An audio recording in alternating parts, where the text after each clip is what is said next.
कहानी नीरू की है। पंजाब की नीरू की शादी दिल्ली के राहुल से होती है। दिल्ली कितना बड़ा शहर है ना, लेकिन आप लोगों का घर तो बहुत छोटा है।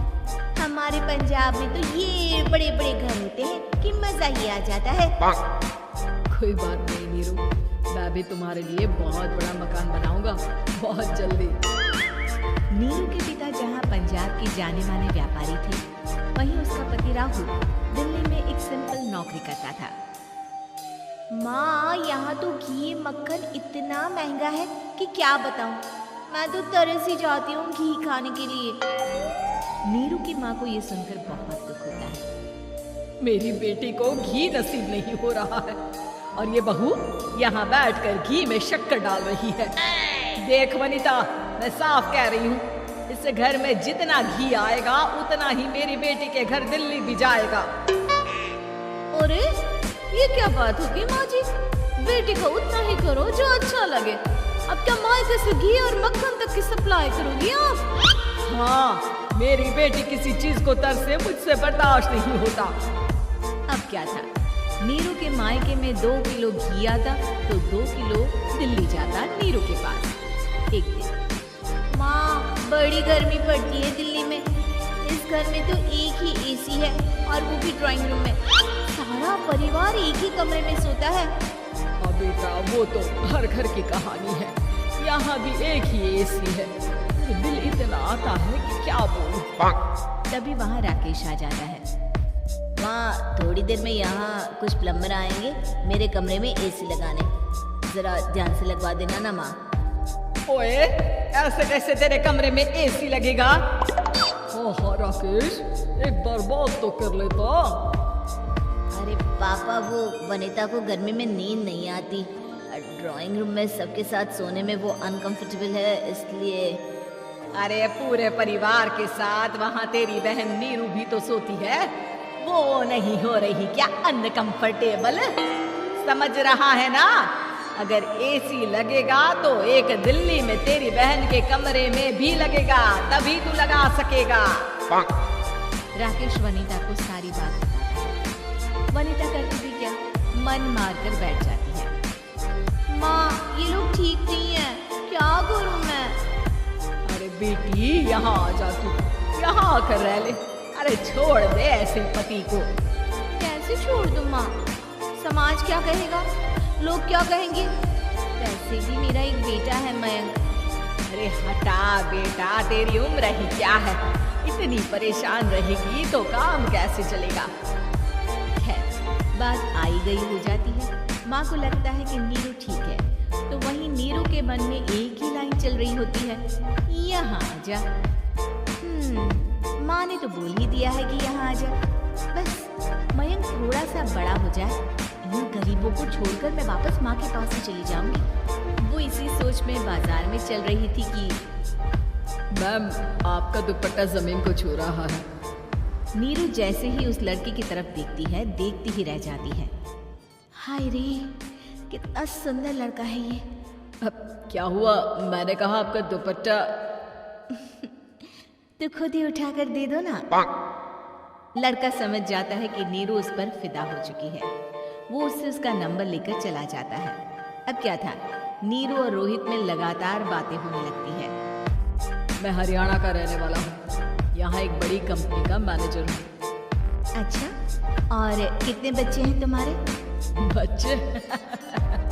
अरे मेरी तो शादी भी नहीं हुई है। तुम बताओ, शादी करोगी? नीरू शर्मा जाती है। अब लेकिन मैं तो पहले से ही शादीशुदा हूँ। मुझे फर्क नहीं पड़ता, बस तुम शादी कर लो, भाग चलते हैं। बहुत पैसे वाला हूँ मैं, हमेशा खुश रखूंगा तुम्हें। नीरू रोहित से मिलकर सारा प्लान बना लेती है और फिर एक दिन घर से भाग जाती है। दोनों शादी कर लेते हैं। शादी के बाद क्या बात है नीरू, मैं परेशान सा देखता हूँ, सब ठीक तो है ना? हाँ हाँ, सब ठीक है।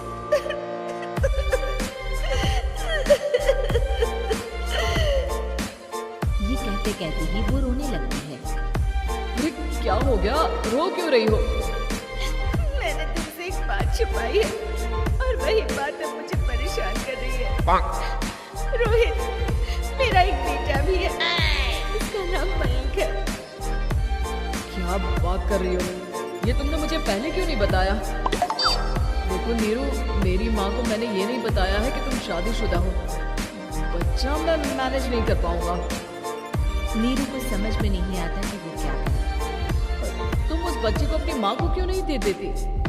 नीरू चुपके से माँ को फोन करती है। माँ, क्या मयंक को तुम रख सकती हो? बेटा, मैं राकेश के साथ बात करती हूँ। आखिर घर का बेटा वही है, जो वो बोलेगा। वैसे भी बेटा, तूने जो किया है ना, उसके बाद से पूरा घर तेरी बुराई कर रहा है। मैं भी अब किसी से तेरे लिए लड़ नहीं सकती। राकेश बेटा, नीरू ने तो जो किया बहुत ही बुरा किया, लेकिन मैं सोच रही थी कि क्यों ना मयंक को हम यहाँ ले आए। तभी वनीता बोल पड़ती है। वाह जी, ऐसे कैसे यहाँ ले आए? यहाँ क्या भंडारा भरा है? और जिस बच्चे की माँ ने नहीं सोचा, उसके लिए हम क्यों सोचे? नीरू को एक बार तो अपने बच्चे के बारे में सोचना चाहिए था ना। अरे लेकिन तेरे पास भी तो लड़का नहीं है ना वनीता। माँ, वनीता ठीक बोल रही है। कल को वो बड़ा होकर इसी घर का हिस्सा मांगेगा तो हम क्या करेंगे? माँ कहती भी तो क्या, वो चुप रह जाती है। वहीं नीरू का पहला पति कहता है। माँ, अगर आज भी वो वापस आ जाए तो मैं उसे माफ कर दूंगा। बेटा, गरीबी चीज ही ऐसी है, क्या करेगा? तू तो अब मयंक का सोच। वो बेचारा तो बिना माँ का हो गया। मयंक के खातिर तू दूसरी शादी कर ले बेटा। लोगों के लाख समझाने के बाद नीरू के पहले पति की शादी रिद्धि से हो जाती है, जिसके पहले पति से 2 बच्चे होते हैं। देखो जी, मैंने शादी सिर्फ बच्चे के खातिर की है। मैंने भी शादी सिर्फ बच्चों के खातिर की है।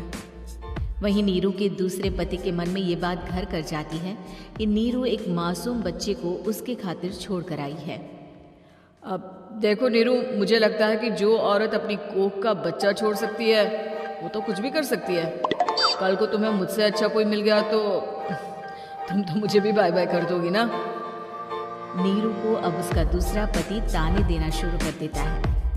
तंग आकर नीरू उसके यहाँ से भागकर अपने पहले पति के पास चली जाती है, लेकिन ससुराल में क्या लेने आई है नीरू, मयंक को?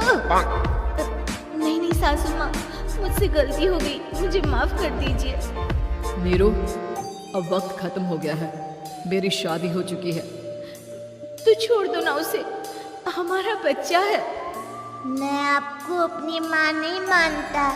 मेरी नहीं मान तो बात पूछिए।